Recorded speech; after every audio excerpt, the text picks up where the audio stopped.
Hi, this is Daryl Meyer from Keller, Texas. Today is Wednesday, August 4th, 2010.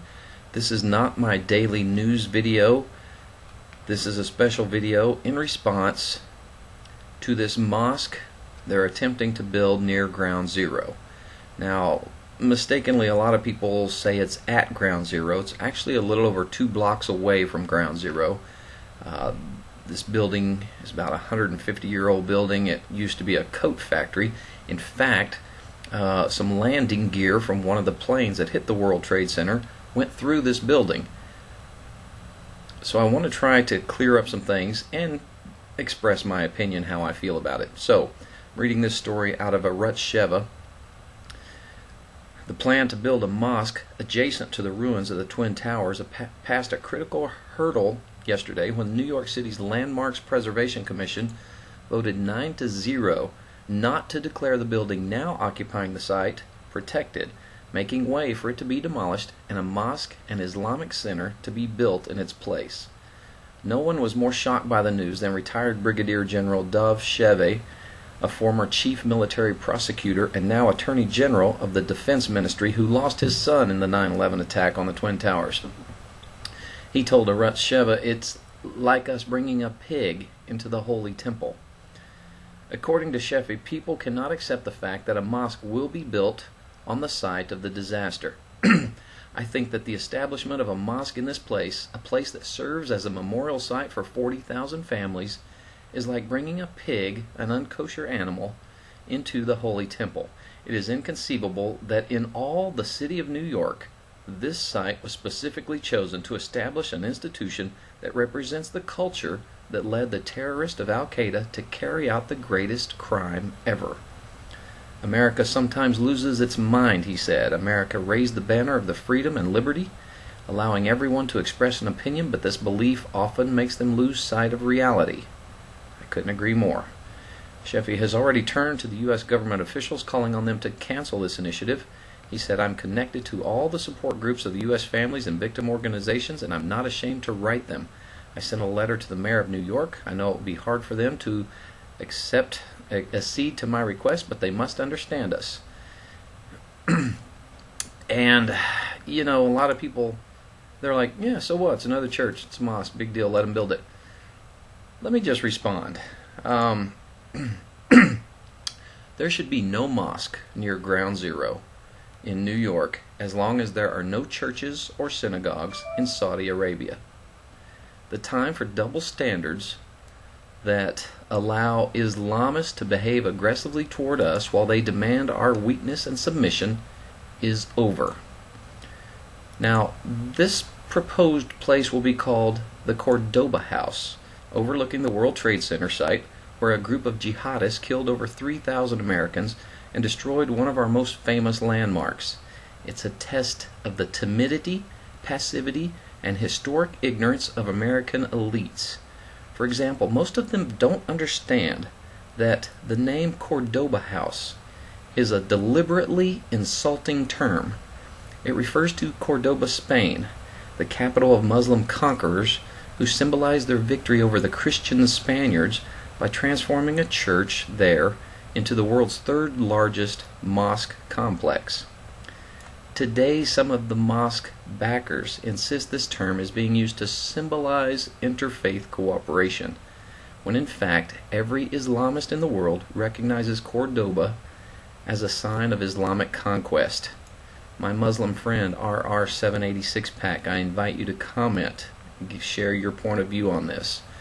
This makes me very angry. The very people that destroyed that area are now trying to put up a symbol of them conquering that spot. I have a problem with this, and any American that sees what's really is happening should have a problem with it too.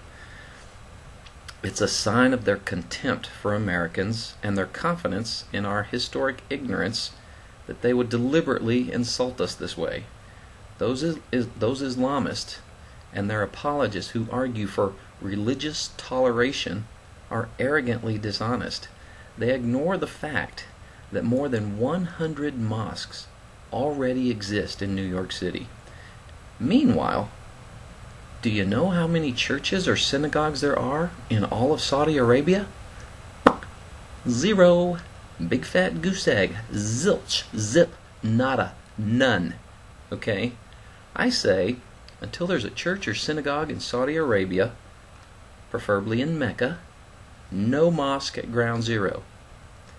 You know, did you know, in fact, a Christian or a Jew cannot even enter Mecca, Saudi Arabia. Can't even enter. Most likely they'll be killed. I say, we put up the same roadblocks. No Muslims in New York City. How about this? No Muslims in America. How would the world react to that?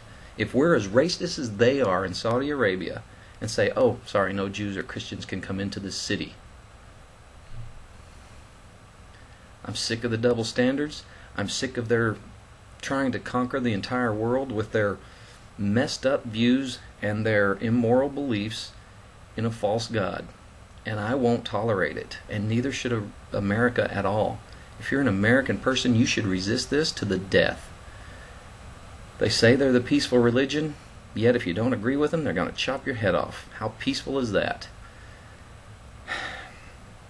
So a Jew or Christian can't go to Mecca, Saudi Arabia, yet they want to put up a mosque right near ground zero to symbolize their conquest. I got a problem with that. I've got a real problem with that. And they lecture us about tolerance. If the people behind the Cordoba house were serious about religious toleration, they would be imploring the Saudis, as fellow Muslims, to immediately open up Mecca to all and immediately announce their intention to allow non-Muslim houses of worship in the kingdom. They should be asked by the news media if they'd be willing to lead such a campaign. We've not been able to build the World Trade Center in 9 years. We are being told a 13-story, 100 million mega mosque will be built within a year, overlooking the site of the most devastating surprise attack in American history. Finally, where's this money coming from? The people behind the Cordoba house refuse to reveal all their funding sources. America is experiencing an Islamist cultural political offensive designed to undermine and destroy our civilization. Sadly, too many of our elites are the willing apologists for those who would destroy them if they could. No mosque, no self-deception, no surrender. The time to take a stand is now, at this site, on this issue. I say no to this mosque, and so should you. You know, until they're ready to be tolerant of Christian and Jewish beliefs and allow a church or a mosque in Saudi Arabia, preferably around Mecca, I don't think we should allow them to do the same here. Even trade. They're trying to take over the world, people. Islam is not a religion but an ideology. It's a political way of life that tells you when to worship, how to worship, what the women can wear, all kinds of things. Look up Sharia law. Google it. See what you'd have to put up with if we're ever under the guise of this. And here we have a Muslim president trying to run America into the ground. People need to open your eyes and see the truth. We're not being led by God in this country. Our president who said America is no longer a Christian nation. I just want to puke every time I hear that. 77% of the people in America claim to be Christian. I'd say that makes us a Christian nation. You should oppose this. I'm all for religious tolerance, but I will not be overtaken by an ideology I believe to be led by someone other than the true God, the God of Abraham, Isaac, and Jacob. Muslims do not believe Jesus Christ is the Son of God. I have a big problem with that. They do not believe he died on the cross and rose again from the dead. I have a big problem with that. They do not believe Abraham nearly sacrificed Isaac. They think he nearly sacrificed Ishmael, twisting the true Word of God, the Holy Bible, thereby making themselves heirs to the promise. They twist the truth for their own agenda. I will not abide by this, and I will not give in to it, and I will fight it to the death. Sorry, didn't mean to rant a little, but I feel very strongly about this, and so should you. Write your congressmen, write your senators.